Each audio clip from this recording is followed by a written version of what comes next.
Hello and welcome to episode 6 of 10 Things here on what we're now calling Pricing Profits TV. My name's Jon Manning and I'm the founder and managing director of PricingProphets.com, the world's first and only online pricing advisory service that utilises a global panel of pricing experts and thought leaders. I'm a big fan of cartoons. I find cartoons are great because although they are usually humorous, they usually have a serious message to them as well. So in this episode, I'm going to share with you 10 of my favourite pricing cartoons. Before we get started, you may want to put this on video on full screen so you can read all the cartoon captions. Done that? Okay, let's get started.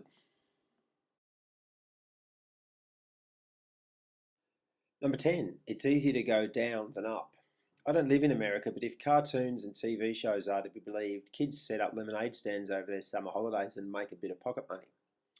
In this Foxtrot cartoon, we see lemonade on sale for $500, with the vendor saying she just wants to make one sale and call it a summer. What's the pricing lesson here? It's easier to drop prices if something's not selling than to try and increase prices if it's selling well, although this is probably not in the mind of this opportunistic little girl. Number 9, The Winner's Curse. For all the international viewers of Pricing Profits TV, Don Bradman was probably the best cricketer Australia has ever produced. Americans think Babe Ruth. Several years ago, his baggy green Australian cricket cap sold for $425,000 at auction, and the Australian Financial Review, a newspaper, ran this cartoon. This is a slightly cryptic reference to what often happens in auction, the winner's curse. That is, the winner pays too much for what they want. Number 8, you get what you pay for. Believe it or not, this cartoon is from the Malaysian Airlines in-flight magazine, who at the time it was published were coming to grips with competing with a homegrown low-cost airline by the name of AirAsia. Given where it was published, one could easily conclude it was marketing propaganda against that competition, but another message is plain and clear here. You get what you pay for. Number 7, price increases make customers angry. Mark Stiving, in his excellent book Impact Pricing, talks a lot about this. Price increases make customers angry. This cartoon is from Britain's Daily Telegraph and followed the annual announcement from the train companies of fare increases of a magnitude of 9.5% in the case of Virgin trains. Number 6, empty your pockets please. Just as low-cost airlines took off a couple of years ago in Australia, the Australian newspaper published this little gem of a cartoon. It was in response to the airlines increasingly unbundling the cost of an air ticket and starting to create what they call auxiliary revenue streams and what passengers call those ugly extra fees and charges. Number 5, customers do talk.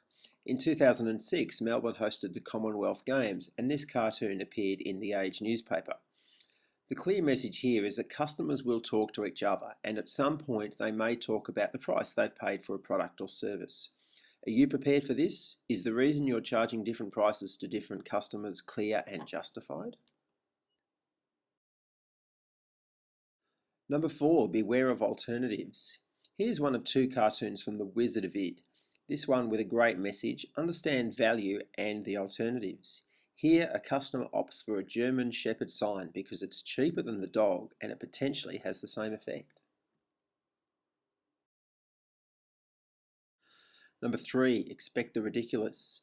There's probably more humour than serious pricing message in this cartoon from Britain's Daily Telegraph, but maybe it's worth keeping in mind possible funny, interesting or ridiculous interpretations of your pricing or its communication strategy. By the way, a good test of this is to run it past the 10-year-old. If they can get it, it's easy to understand. This cartoon was published just after London introduced its congestion charge. Number 2, be consistent. This is potentially a cartoon that is not going to age. Why does the price of petrol or gas fluctuate so wildly but the price of motor oil doesn't?